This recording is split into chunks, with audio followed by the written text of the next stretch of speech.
नमस्कार दोस्तों, SGM education रे यूट्यूब चैनल पर आपका हार्दिक स्वागत है। जैसा कि हमारा सभी भर्ती परीक्षाओं के लिए जो बैच चल रहा है उसमें हम पढ़ रहे हैं व्याकरण। और व्याकरण एक ऐसा टॉपिक है हिंदी का जो सभी परीक्षाओं में लगभग आजकल लैंग्वेज में ये पूछा जाता है। व्याकरण के तहत हमने अब तक की कक्षाओं में कई सारे टॉपिकों को क्रम से पढ़ लिया है। अब पहले हमारा प्रयास है कि रीट भर्ती परीक्षा का जो सिलेबस है उसे हम कंप्लीट कर रहे हैं, क्योंकि अभी जस्ट 23-24 जुलाई को जो रीट भर्ती परीक्षा होनी है तो उसके लिए वो व्याकरण कंप्लीट हो जाएगी। और उधर अपना जो फर्स्ट ग्रेड, सेकंड ग्रेड और रीट भर्ती परीक्षा के लिए स्पेशल बैच चल रहा है उसमें हम पढ़ रहे हैं काव्य शास्त्र। तो वहाँ आपके काव्य शास्त्र के टॉपिक क्लियर हो जाएंगे और इधर व्याकरण, जिससे कि रीट में इन सभी टॉपिकों का आप अच्छी तरह रिवीजन करके परीक्षा दे सको और अपनी सफलता निश्चित कर सको। देखिए, हम अपना जो टॉपिक पढ़ रहे थे, पूर्व में अपनी कक्षा थी, टॉपिक था उसमें हमने पढ़ा था क्रम से जो व्याकरण के टॉपिक चल रहे थे उसमें हमने अब तक जो पढ़ा है उसमें आपकी वर्ण विचार है, संधि है, समास है और भाषा है। इसी क्रम में आपके संज्ञा है, सर्वनाम है, विशेषण है, क्रिया है।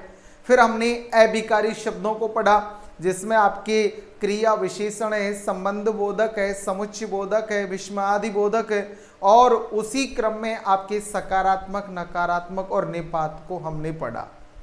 और अपना जो संधि टॉपिक है वो कुछ बच्चों की डिमांड थी कि सर संधि या समास जो टॉपिक है वो थोड़े ऐसे टॉपिक है कि उनसे ज़्यादा प्रश्न भी उठाए जाते हैं, तो आप थोड़ा बोर्ड पे उन्हें एक्सप्लेन करके और अच्छा स्पष्टीकरण दे या ट्रिक आदि के माध्यम से उन्हें पढ़ने का जो मैटर उपलब्ध करवाए।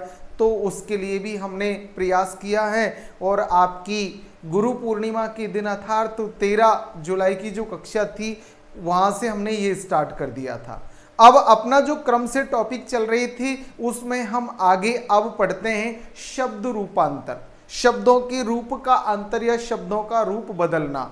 तो देखिए, आज हमारा विषय, हमारा टॉपिक, जैसे आपने पढ़ा था विकारी शब्द पढ़े थे, अभिकारी शब्द, तो विकारी शब्दों को हमने पढ़ा जैसे संज्ञा है, सर्वनाम है, विशेषण है, क्रिया, ये आपके विकारी शब्द है। और विकारी शब्दों के बारे में हमने पढ़ा कि ये वो शब्द होते हैं जिनके ऊपर लिंग, वचन, काल और कारक आदि का प्रभाव पड़ता है और इनके रूप हैं, इनके आधार पर परिवर्तित हो जाते हैं। तो आज हमारा विषय, हमारा टॉपिक रहेगा लिंग, क्योंकि ये लिंग है, वचन है, काल आदि आपके रीट भर्ती परीक्षा में भी मुख्य टॉपिक है और इनका हमें नॉलेज, हमारे ज्ञान होना जरूरी है। तो आइए देखते हैं आज का अपना टॉपिक, अपना प्रकरण शब्द रूपांतर। आज अपना जो प्रकरण है वो है शब्द रूपांतर, अर्थात विकारी शब्दों जैसे आपके संज्ञा है, सर्वनाम है, संज्ञा, सर्वनाम, विशेषण, क्रिया में विकार उत्पन्न करने वाले कारकों को, विकार उत्पन्न करने वाले कारकों को विकारक कहते हैं। जो विकार उत्पन्न करते हैं उन कारकों को विकारक बोलते हैं। और ये विकारक है आपके लिंग, वचन, काल, कारक तथा वाच्य से शब्द के रूप में क्या हो जाता है, परिवर्तन, शब्द का रूप बदल जाता है। किसके आधार पर बदलता है दोस्तों? काल है, लिंग है, वचन है, कारक है, वाच्य आदि के आधार पर शब्द का रूप परिवर्तित हो जाता है, बदल जाता है। तो ये आपके विकारक शब्द कहलाते हैं। अब यहां आपके देखिए विकारी शब्द, ये मैं विकार उत्पन्न करने वाले कारकों को, जो कारक होते हैं जो विकार उत्पन्न करते हैं उन्हें विकारक कहते हैं। और ये आपके लिंग है, वचन है, काल है, कारक है और वाच्य आदि है जो शब्दों के रूप को बदलते हैं, अर्थात संज्ञा, सर्वनाम, विशेषण, क्रिया के रूप को परिवर्तित कर देते हैं। तो आज हमारा जो टॉपिक है, हमारा प्रकरण है वो रहेगा लिंग। पहला जो टॉपिक है अपना, जो क्या है, पहला विकारक शब्द होगा आपके लिंग। लिंग शब्द का अर्थ होता है चिन्ह या पहचान। लिंग का अर्थ देखा जाए तो होता है चिन्ह या पहचान।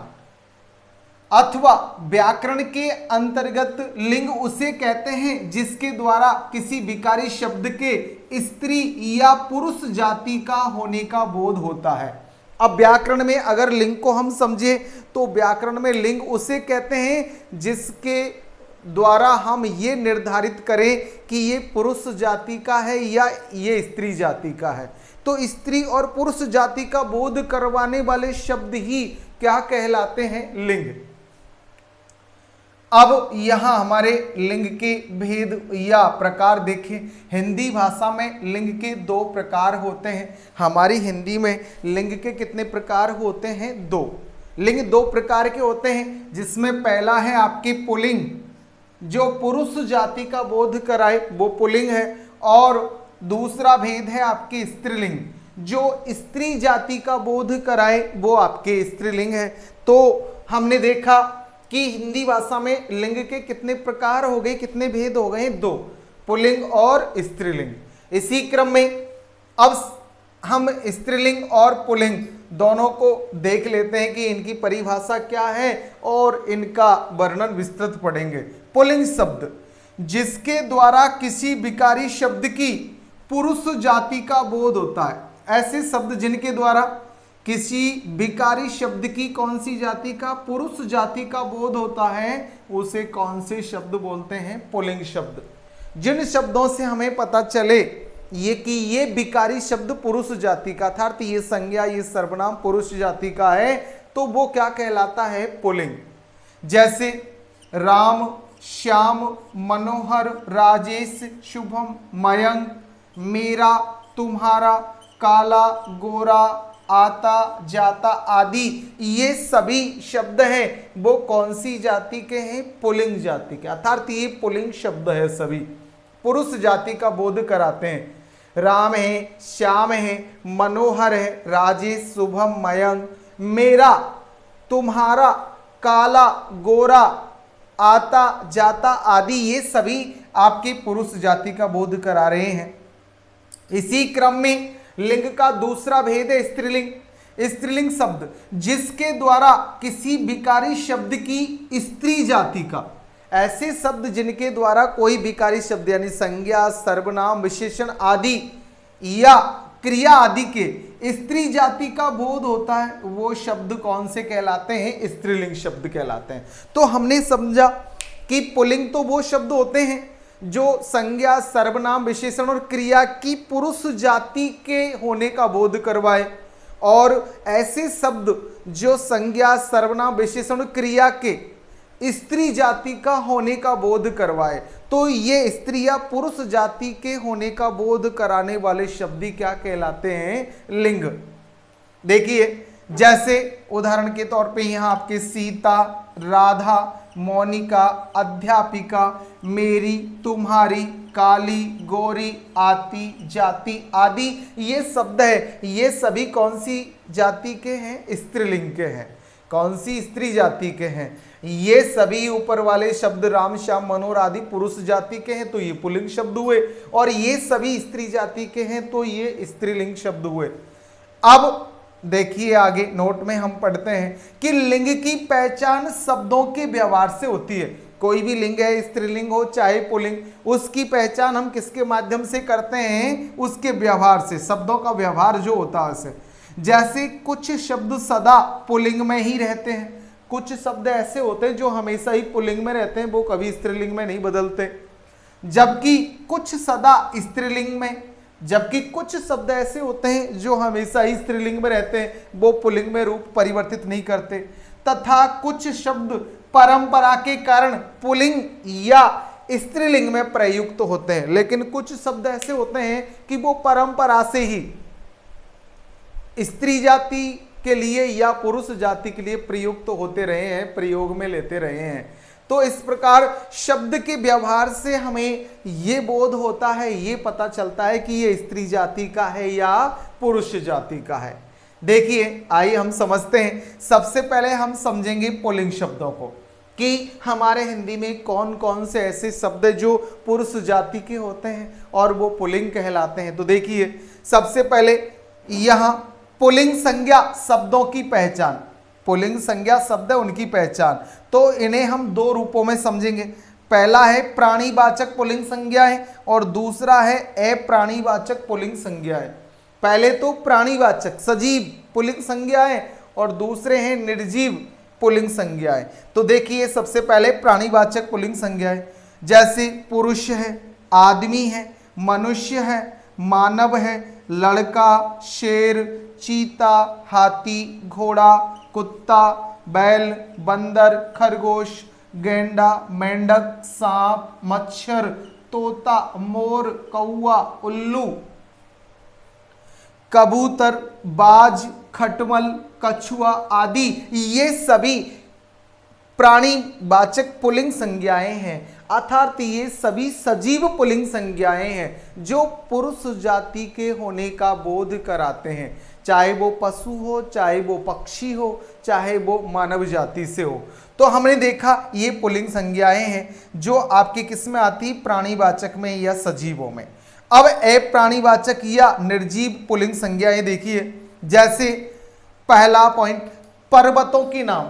दुनिया में जितने भी पर्वत हैं सभी पर्वतों के नाम किस में आ जाते हैं, अप्राणीवाचक पुल्लिंग संज्ञाओं में। ये पुरुषवाचक है, हिमालय, कैलाश, आल्प्स, विंध्याचल आदि ये सभी किस में आएंगे, आपके अप्राणीवाचक पुल्लिंग संज्ञाएं, अर्थात ये पुरुष जाति का बोध कराते हैं।